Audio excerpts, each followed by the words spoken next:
Hello students, welcome back to our study channel. तो आज हम बात करने वाले हैं उत्तर प्रदेश के मध्यकालीन इतिहास के बारे में। तो उत्तर प्रदेश का जो प्राचीन इतिहास है हम पढ़ चुके हैं इसको पिछली क्लास में, तो आप वो क्लास जा करके देख सकते हैं। तो अभी हम बात करने वाले हैं मध्यकालीन इतिहास। तो ये संपूर्ण परीक्षा उपयोगी नोट्स आपके लिए होने वाले हैं। अगर आपको उसका पीडीएफ चाहिए तो वीडियो के एंड में आपको पीडीएफ पाने का तरीका भी बताया जाएगा, ठीक है। तो ये जो है यूपीटेट प्लस के जितने भी एग्जाम होते हैं, यूपी पीसीएस के, यूपीएससी, यूपी लोअर पीसीएस, जो कि सभी लोगों का टारगेटेड एग्ज़ाम है, और यूपी पुलिस आने ही वाला है, तो आरओ एआरओ एग्ज़ाम। तो जितने भी एग्ज़ाम यूपी परीक्षा में यूपी से होते हैं और उत्तर प्रदेश जीके में पूछे जाते हैं, तो सभी के लिए वीडियो समान रूप से उपयोगी है। वीडियो को बिना स्किप किए हर एक डिटेल को देखिए, और नोट्स बेहतरीन कंटेंट आपके लिए लाया गया है। ऐसा नहीं है कि कुछ भी यहाँ पर पढ़ाया जाएगा, तो प्रीवियस ईयर का जो निचोड़ है वही आपको यहाँ पर दिया जाएगा, ठीक है। तो कंटेंट आपको आगे देखने को मिलेगा, कैसा मिलेगा। तो बिना देरी किए चलो शुरू करते हैं आज की क्लास। अगर क्लास अच्छी लगे तो प्लीज़ चैनल को सब्सक्राइब जरूर कर लेना, ठीक है। तो चलो शुरू करते हैं। सबसे पहले हमें देखना है यहाँ पर पूर्व मध्यकाल। तो पूर्व मध्यकाल से हर्षवर्धन के बाद का काल हमने पढ़ना है। तो हर्षवर्धन का काल हम पढ़ चुके हैं प्राचीन इतिहास में, और कन्नौज का त्रिपक्षीय संघर्ष हमें यहाँ पर देखने को मिलता है।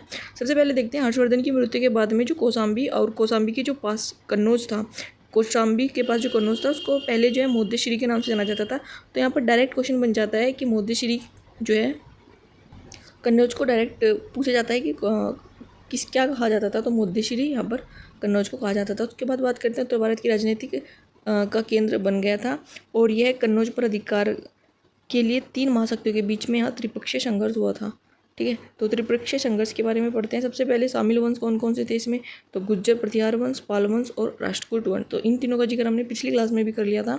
तो अंतिम सफलता जो मिली थी वो गुज्जर प्रतिहार राजवंश को मिली थी। इंपॉर्टेंट पॉइंट है यहाँ पर, जो संघर्ष चला था वो 3 वंशों के बीच में चला था, ठीक है। लेकिन जो गुज्जर प्रतिहार वंश है उसने यहाँ पर सफलता प्राप्त की। उसके बाद बात करते हैं प्रमुख शासक की। तो गुज्जर प्रतिहार शासक मिहिर भोज ने कन्नौज को अपनी राजधानी बनाया था। ये इंपॉर्टेंट पॉइंट हो जाएगा कि गुज्जर प्रतिहार में जो फेमस शासक था मिहिर भोज, का नाम आपको याद रखना है, उसने कन्नौज को अपनी राजधानी बनाया था।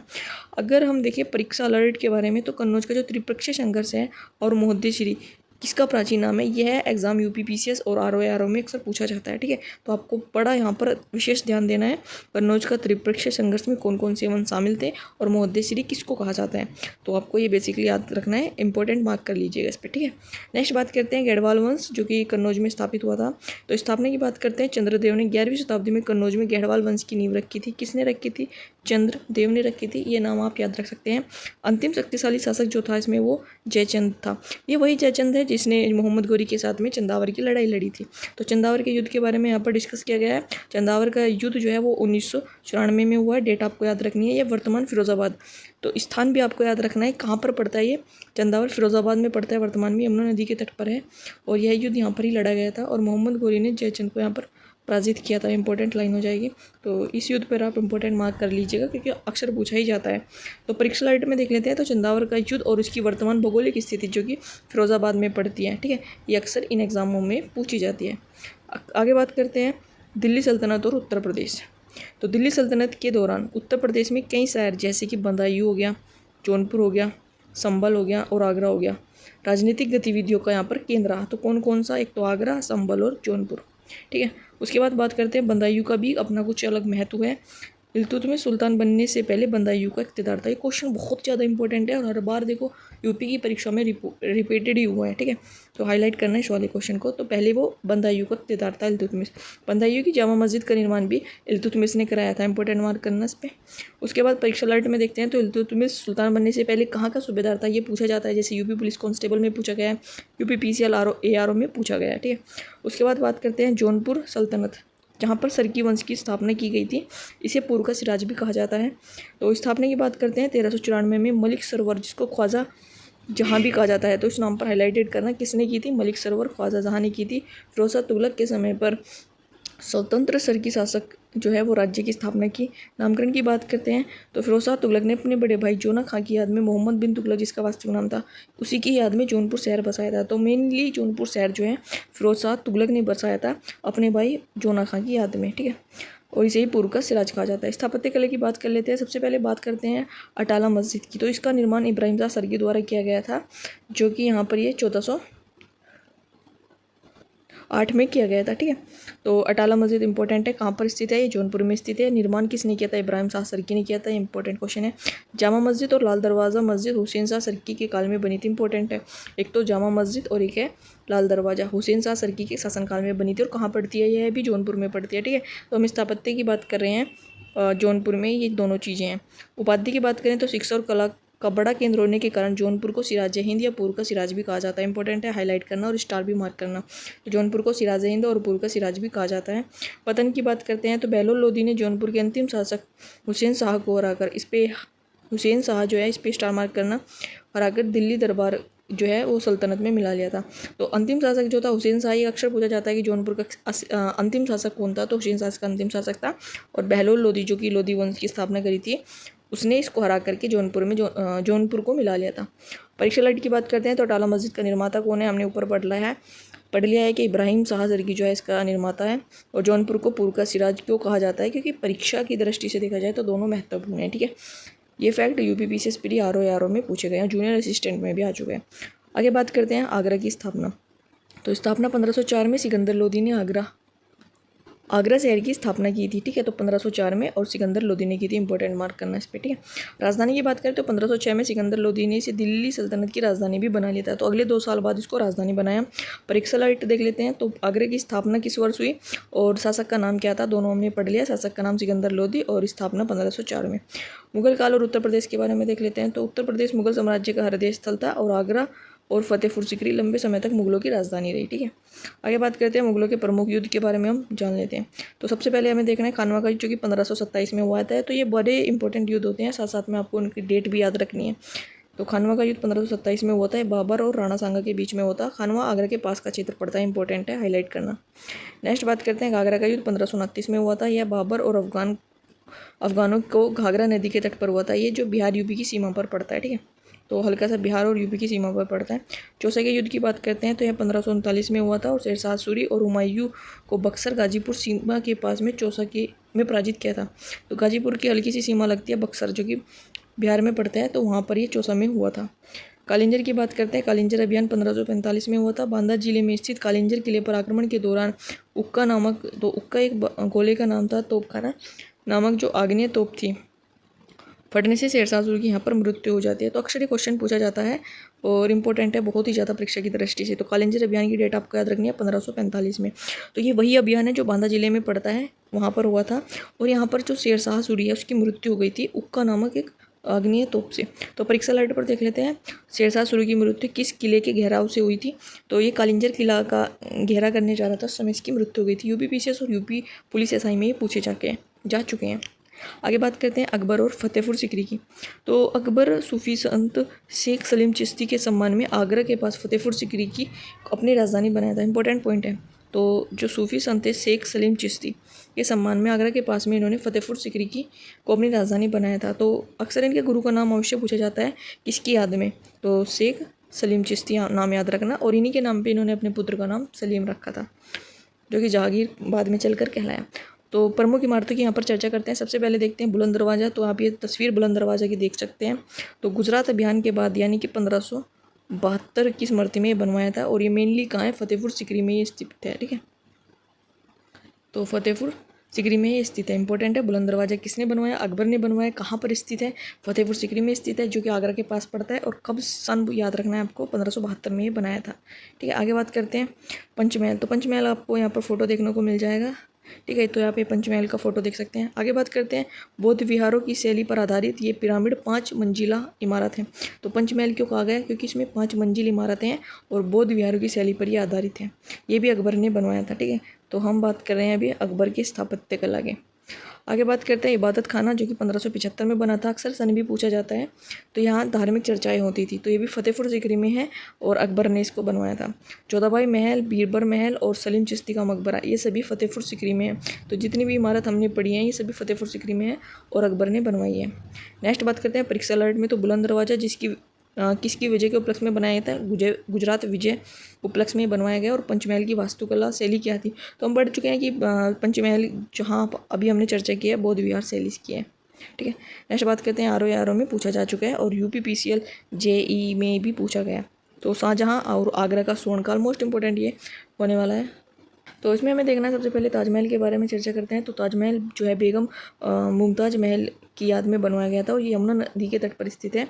और मुख्य वास्तुकार जो थे अहमद लाहौरी है। तो वास्तुकार आप याद रख सकते हैं, अक्सर पूछा जाता है। तो उस्ताद अहमद लाहौरी इसके वास्तुकार थे। किसने बनवाया था? शाहजहाँ ने बनवाया था, अपनी बेगम मुमताज़ महल की याद में बनवाया था और यमुना तट पर ये स्थित है। ठीक है, इंपॉर्टेंट है ये और आगरा में स्थित है। नेक्स्ट बात करते हैं मोती मस्जिद। ये भी one of the most important question यहाँ से पूछे जाते हैं।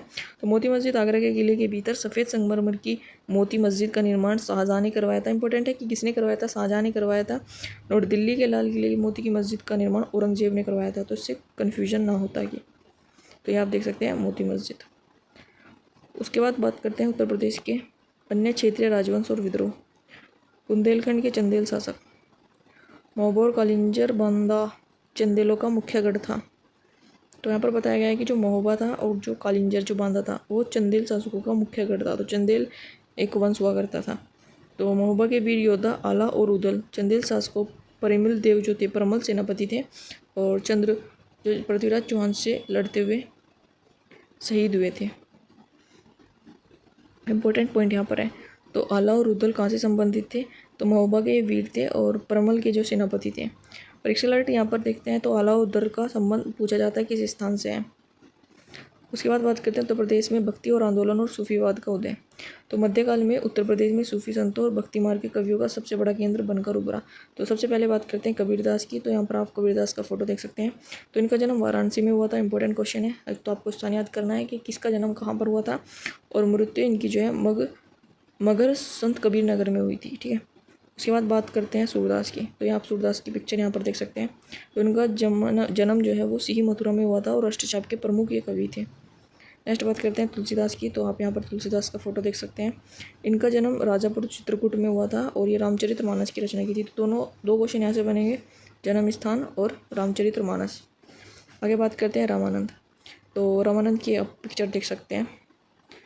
तो ये प्रयागराज और वाराणसी को अपना कर्म क्षेत्र माना है इन्होंने और उत्तर भारत में भक्ति आंदोलन को प्रेरित किया। इंपॉर्टेंट पॉइंट ये हो जाता है कि उत्तर भारत में भक्ति आंदोलन को कौन लेकर आया? तो आपका आंसर हो जाएगा रामानंद। नेक्स्ट बात करते हैं निज़ामुद्दीन औलिया। तो इनका जन्म बदायूं में हुआ था और ये प्रसिद्ध चिश्ती सूफी संत है। तो इंपॉर्टेंट क्वेश्चन यहाँ पर ये बन जाएगा कि निज़ामुद्दीन औलिया का जन्म कहाँ पर हुआ था। स्टार मार्क कर सकते हैं इस पर।